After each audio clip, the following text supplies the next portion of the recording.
Let me explain a little bit before we begin number 7 of our videos. The reason the authentic identity theory is important to me and why I want it to be out there for others to understand is when I was a child, I was always reminded of my social status. And when I became a sophomore in high school, a high school counselor told me that I should not achieve much in this life. I should not wish for much in this life because all I was supposed to be able to achieve was to be either a mechanic or a garbage collector. And not an advanced mechanic, but changing tires, things like that. He went on to explain to me that people of my social economical background didn't have the potential to do anything more than menial labor task work. And that stuck with me. And it stuck with me all my life. During my high school years, I didn't do much until Mrs. Claypool, my senior year in Flower Bluff High at Corpus Christi, Texas, asked me one time why I didn't try more, why I didn't push myself. And I explained to her what had been told to me.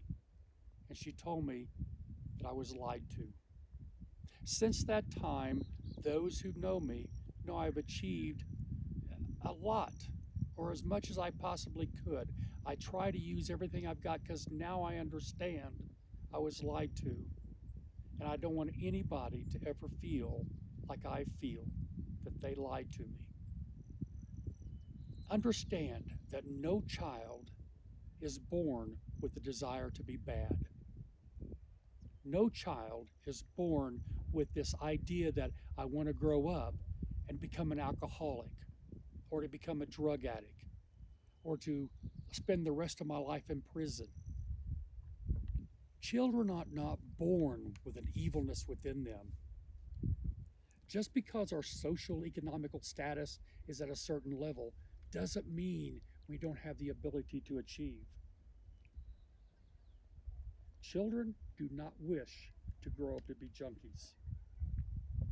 Babies are not born with a desire to hate. There are no records or research existing that babies come out of the womb yelling, Jews will not replace us, or spouting the replacement theory. That is all lies. And yet, this is where we find ourselves. Homelessness, drug addiction, mass incarcerations, mass shootings, rape, anger, hate, divisiveness. This is not our natural state. Cultural influences either build up the gifts of nature's God or indoctrinate people away from their inherent greatness.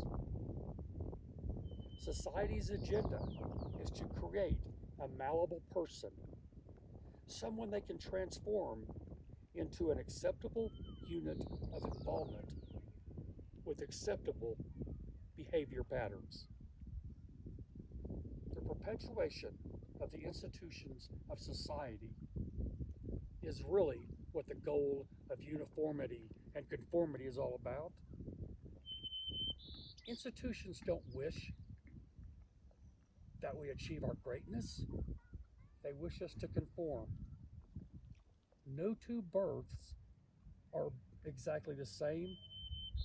Children do not enter this world exactly the same.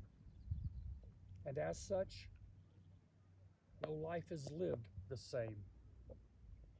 Uniformity is not good for the soul. Uniformity, conformity, being just like everybody else, destroys the soul and makes evil of us all. No child is born with the desire to live a wasted life. I do not want you to feel that you can't achieve. Understand when you've been lied to. Namaste.